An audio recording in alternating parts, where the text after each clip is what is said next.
Baldur's Gate 3 is one of the best games I've ever played.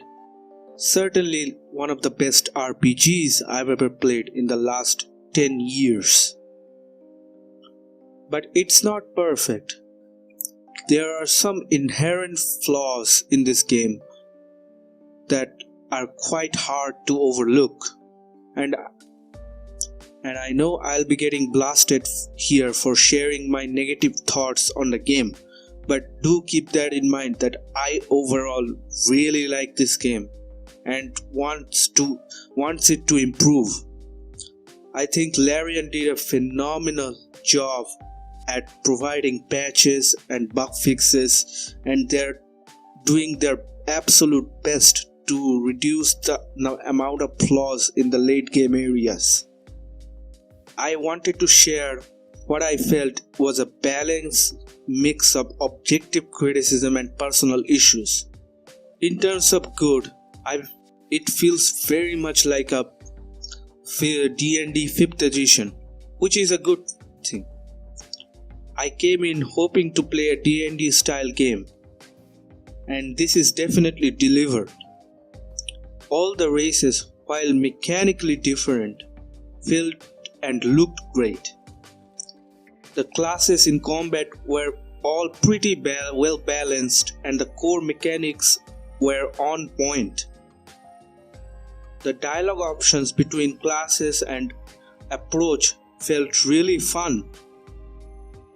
If I'm playing a role-playing game, I want to roleplay, and this gave a lot of great options during my normal playthrough in in-game conversations. The visuals are great. Honestly, I don't care too much about great visuals in my games. Otherwise, I won't play a D&D. But I did think that they were significantly higher quality across the board. The fight varieties are also incredible. Just in general, no two fights feels the same, and every encounter felt interesting when you limit your resting times and try to find a way for your spell slots and strategically maneuver each and every opponent. This is one of the best turn-based combat I've ever seen in general. I don't know if it surpasses Divinity Original Sin 2's turn-based combat, but it definitely close. And overall, due to the great visual, I might overall give it to this game rather than Divinity. In general, this game has a lot of great qualities and would recommend this game to anyone, but with following caveats. Attempting to limit this to a less subjective issues, as I have separate sections for that. The game ran smoothly at first, but started to lag once I got into a village or any high-res NPC density areas. After checking my file on Steam, it seems to run better, but I have already read about few other people having issues as well. Keep that in mind that this is not a Cyberpunk 2077 issues. It just doesn't feel good to be there stuttering or delay when trying to move my characters. Mind you, this isn't a graphics issue but an NPC issue. The large number of densified NPCs really drops the frame rate of this game. The knockout or non-lethal mechanics is buggy at best and appear to consider knockout dead. The best example I can give is the Goblin Camp fight with Crushers, where at this point I've been threatened and decided to better to fight in a small group of 4 people. But I'm inside of the Goblin Camp surrounded, so I don't want to piss everyone off. I better not kill them. So I turn on the non-lethal options, and after every knockouts the camp jumps into combat before leaving for no reason. After the fight, people cry about Crusher for being gone. Then after I reload and didn't turn the non-lethal setting on, when they would die, it becomes non-lethal and they would run away with any issues. The boss enters a cutscene option to finish him or not, and everything runs smoothly. This doesn't make sense, and it doesn't fit the player options. If you attack without considering the lethality of your attack, you deserve to be accidentally kill them and aggro the whole camp. But in a lot of scenarios, when you want to save people, think the hack controlled people knocking them out before killing the hack makes the most sense. But after you do that, you can heal them, but they don't get back up. In a role-playing game where I may not want to kill people, if you design a mechanic to be non-lethal option, it should work properly. That's a big flaw in my opinion. It also had issues with the fact that you cannot look up and see what comes next for each of the level of a class. Now, I play D&D, so this isn't an issue for me. I have a general idea, but for other people entering the game who haven't played D&D in their entire lives, to help them decide their leveling progression, it would be nice that they can see then what happens to their next level beforehand. Luckily, the respec options is easy to use, so it's less of an issue, but I do think that it wasn't designed as well. The inventory management is awful. I am playing on medium difficulty and the camp supplies was in hundreds before I killed the goblin camp. This is so much weight on my character, and manually sending each item to camps takes forever. There is no select all options. I'm not sure if there is a hotkey for send camp or send to wires, but trying to deal with them with 200 pounds of food in my inventory is a disaster. Incoming personal opinion. I'm here to play D&D, not a sex simulator to 2024. The fact that without any effort all the characters start throwing themselves at my character is annoying to say the least. I'm just trying to have a cool bro moment, and all of a sudden if Gale wants to bang, and it seems like options are either bang or not talk to each other at all. There is no in between. And if I wanted to bang, I would play a bard, and I would probably be less interested in the cast and more interested in the random barmaid or a dragon. I find these players super obnoxious at the D&D table, and to have 3 of them out of 3 characters is disappointing beyond relief for the guy that just want to go out on an adventure. It also feels like they put a lot of focus on this element of the game, like the romance simulator, like they're walking in the same steps as the BioWare in their romance department. Keep that in mind that this is not a big issue for me. I don't mind romance in video games, but at least have a balanced approach. Not everyone should have to have a bone with me.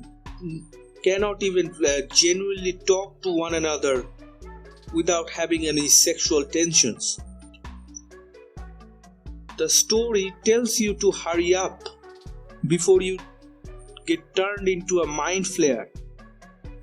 So I never took long rest trying to rush into solution as fast as possible.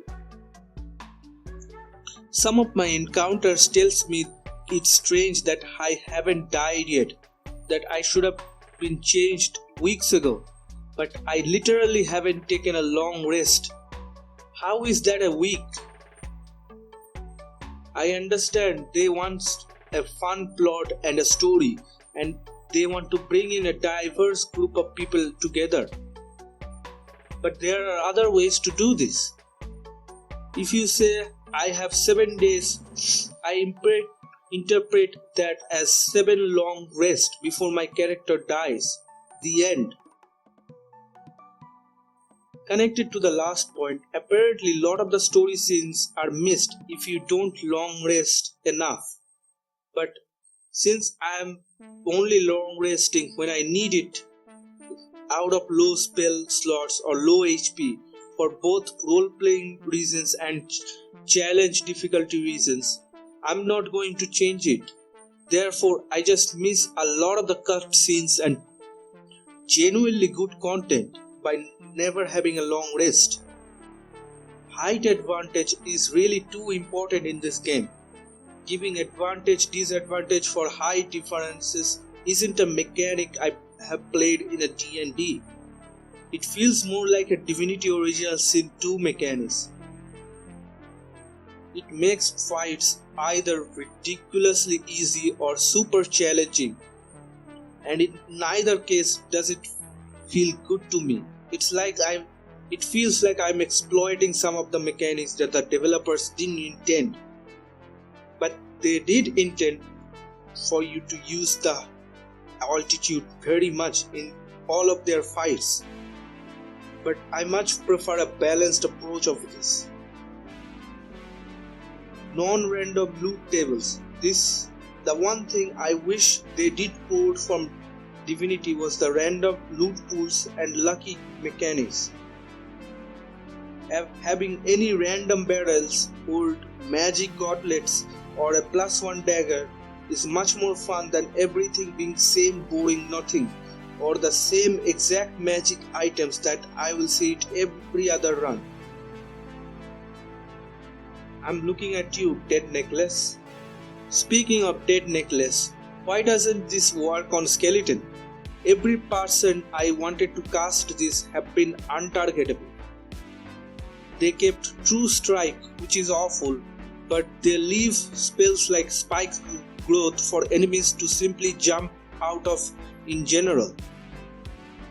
Some spells just feels really disappointing, but for sure the most disappointing were the Speak Up with the Dead One.